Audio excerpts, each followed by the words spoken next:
TFF hii vita wanaoitafuta na Yanga wamemzuia makamu hapa asiingie Arafati. Kweli hii vita mnaoitafuta ndugu zangu wa TFF ni kali.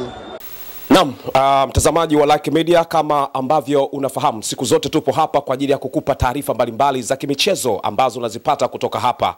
Mimi naitwa Lugano Israel. Kama ambavyo utakuwa unafahamu, jana katika dimba la KMC kulikuwa na mchezo kati ya wekundu wa Msimbazi Simba, kwa maana Simba Queens pamoja na Yanga Princess, na mwisho siku Simba Queens ambao walikuwa wababe kwa muda mrefu dhidi ya Yanga wakaibuka na ushindi, manake Simba wakapasuka kwa goli moja ambao lilifungwa na mwisho siku Yanga kutengeza historia baada ya muda mrefu sana kuibuka na ushindi. Kumbuka ilikuwa tumetoka kutegemea kuiona dabi, na hiyo ilikuwa ni dabi nyingine ambayo ilichezwa katika dimba la KMC. Watu walijaa kwa wingi sana na mambo mengi yaliendelea pale. Sasa kuna tukio moja ambalo lilitokea katika purukushani za hapa na pale mara baada ya mchezo kumalizika, ambapo tunaungana na shabiki wa Yanga Kevo, anaitwa Last Boni wa Yanga, tuweze kuzungumza naye kuona nini ambacho kimetokea pale, kwa sababu imesikika sauti yake ikizungumza juu ya tukio ambalo lilikuwa linaendelea pale uwanjani,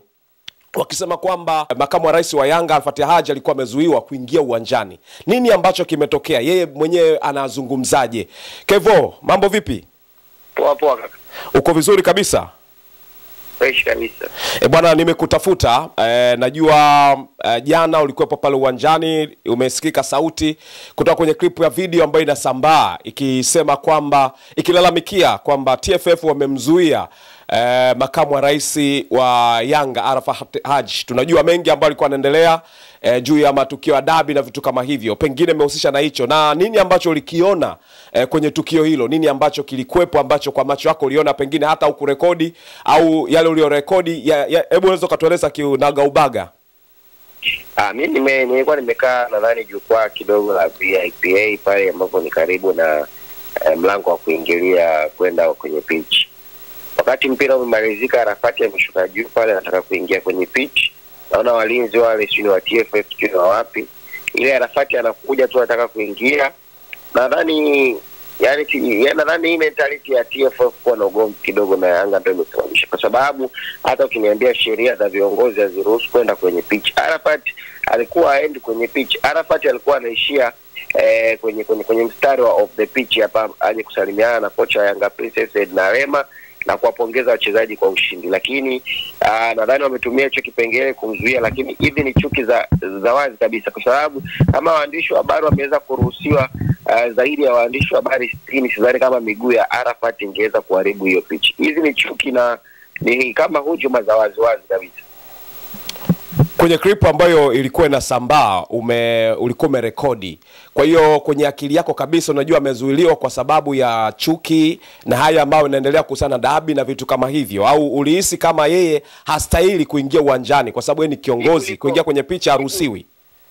Jibu liko open kabisa. Yaani hizi sheria ukianza kufikiria wanazozitunga na zinapokuwa implemented unabaki tu unakaa yani uelewi yani zilikuwa zina milolongo ipi, zilikuwa zimepitia mchakato upi. Kama tunaweza kuruhusu waandishi wa habari zaidi ya 60 kuingia uwanjani, kwa iwe vipi kwa kiongozi mmoja wa timu kuingia tu uwanjani? Hizi ni chuki za wazi. Kusingekuwa na hizi chuki kati ya Yanga na TFF, nadhani jana Arafati alikuwa anaingia uwanjani kawaida tu. Mbona tumeona mara nyingi hapa viongozi wanaingia uwanjani, lakini ile vuguvugu la kufuata hiyo sheria kwamba viongozi hawaruhusiwi kuingia kwenye pitch inakuja tu kwa viongozi wa Yanga muda ambao Yanga tayari huonyesha utofauti na TFF. Kwa hiyo hujui kwamba kanuni au taratibu zinawazuia viongozi, pengine hata kipindi hicho ambacho viongozi walikuwa wanaingia kimakosa, pengine sasa kanuni zimekuwa implemented baada ya ugomvi wa Yanga na TFF. Mara kibao tumemwona tu hapa Arafat alikuwa akiingia, tumeona viongozi wa timu nyingine wamekuwa wakiingia. Mimi ninachozungumza sitaki kuangalia ni kosa au sio kosa, naangalia scenario ilivyokuwa, kwa sababu ukisema unaruhusu waandishi wa habari kwa sababu ni sehemu ya kuchukua matukio. Arafat ni kiongozi wa timu ambao tayari imeshapata matokeo uwanjani. Sasa sidhani kama miguu miwili ya Arafat inaweza ikaharibu picha au ikawa ni nje ya utaratibu. Hizi ni chuki za wazi wazi. Yale ni maelekezo ambayo yanaonyesha kabisa usiruhusu kiongozi yote wa Yanga kushuka kwenye pichi. Mbona inaonekana kuna wengine usiruhusu kwa sababu kuna kanuni inasema 1 2 3. Lakini nyuma ya hiyo kanuni ni hizo chuki ambazo zimeonekana za wazi wazi baina ya mamlaka na Yanga. Mbona kuna wengine pia walikuwa wanazuiwa kama watu wa kawaida wasiingie kwa sababu kuna utaratibu timu zinapotoka? Hilo scenario za wengine sikuepo. Nimezungumza kwa kitu ambacho nimekiona na kitu ambacho nimeona hakina picha nzuri. Ukiacha sheria inasema nini, kanuni zinasema nini, hiyo picha sio nzuri kwenye soka la Tanzania, kwa sababu hata kama sheria zipo ni jambo la kumwelekeza mtu, sio mtu anakuja unabamiza mlango karibu unataka kumvunja kichwa chake. Kwa hiyo sidhani kama hiyo sheria hata inasema wala inaelekeza hivyo. Hao maafisa wengine ambao hawako kwenye mchezo wanatumia kivuli cha wao kuwa viongozi wa TFF. Week out week in tunawaona wanaingia kwenye pitch. Wao wanatumia kigezo gani? Wao wanahusika vipi na mchezo? Kwa mfano hao watu wa TFF ambao hawakuwa sehemu ya huo mchezo wa Yanga Princess na Simba Queens, wao walikuwa wameingia uwanjani kwa kutumia kigezo gani? Kwa hiyo ukianza kuniambia ufuate sheria na kanuni, kuna watu pia wapo ndani ya pitch ambazo sheria na kanuni hazowataki. Kevo, umezungumzia kwamba walibana geti si mlango. Ina maana walimzuia kwa kumbania mlango au walimzuia kwa kumwambia taratibu size aziruhusu? Manake pia Azam wana shughuli zao pale.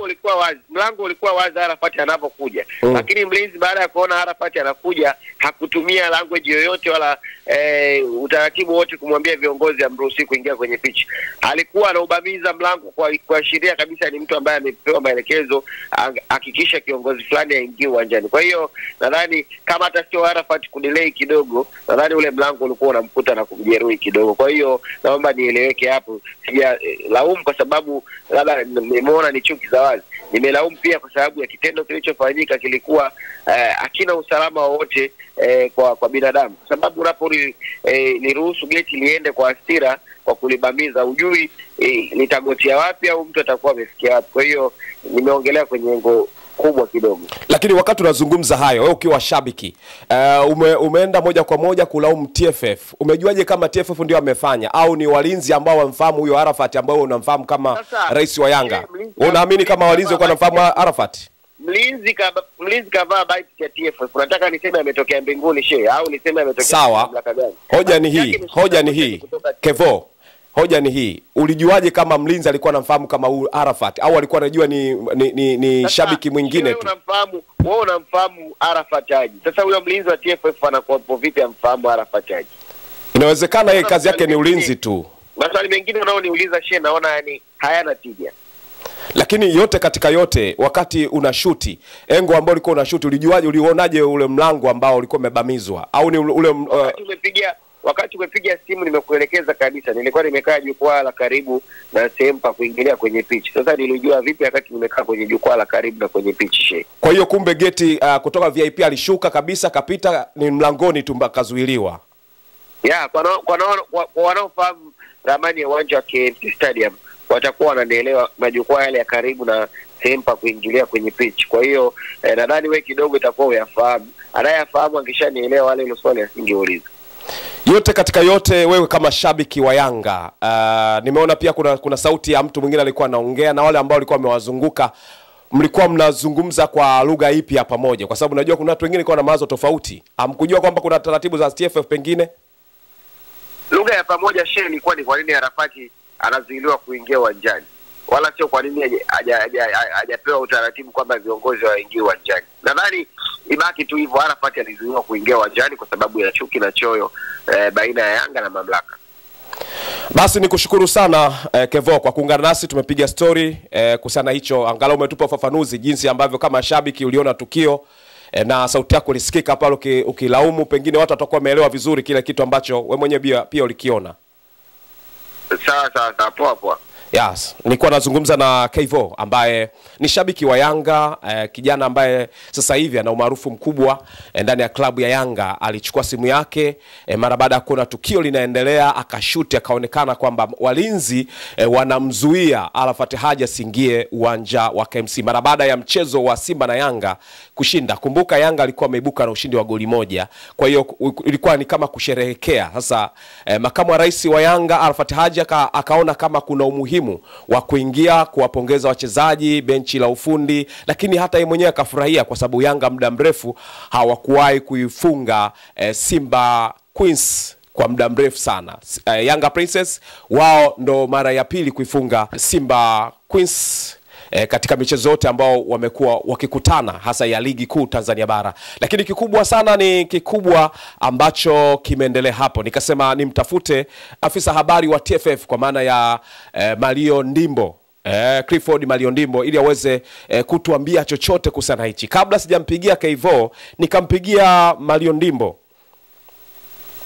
Nikampigia Clifford Mario Ndimbo ili aweze kutuambia. Sasa yeye hakuwa tayari kuzungumza, na nikamsii angalau watu wasikie nini ambacho kimetokea pale KMC. Akasema hawezi kuizungumzia kwa sasa, lakini akanipa mfanuzi kwamba wakati huo Arafat Haji alikuwa anaingia uwanjani ni pale ambapo kwa maana Azam TV walikuwa wanashuti, na utaratibu hauwezi kuingia kwenye pitch ukaharibu interview na mambo mengine ya utaratibu ambao yanakuwepo ndani ya uwanja. Kwa hiyo watu wengi walikuwa wamezuiliwa, hasa kuingia kwake kulikuwa ni kugumu kidogo. Lakini pia amezungumzia kwamba walinzi ambao walikuwepo pale, si kila mlinzi akamjua huyu ni Arafat Haji au ni nani. Kwa hiyo utaratibu wa walinzi walipewa kwamba wakati fulani hakutaki kuingia watu, na kuna wakati ambapo shughuli zikiwa zinaendelea hata waandishi wa habari hawaruhusiwi kuingia ndani ya vyumba, ndani ya uwanja, ndani ya pitch wakati swala linaendelea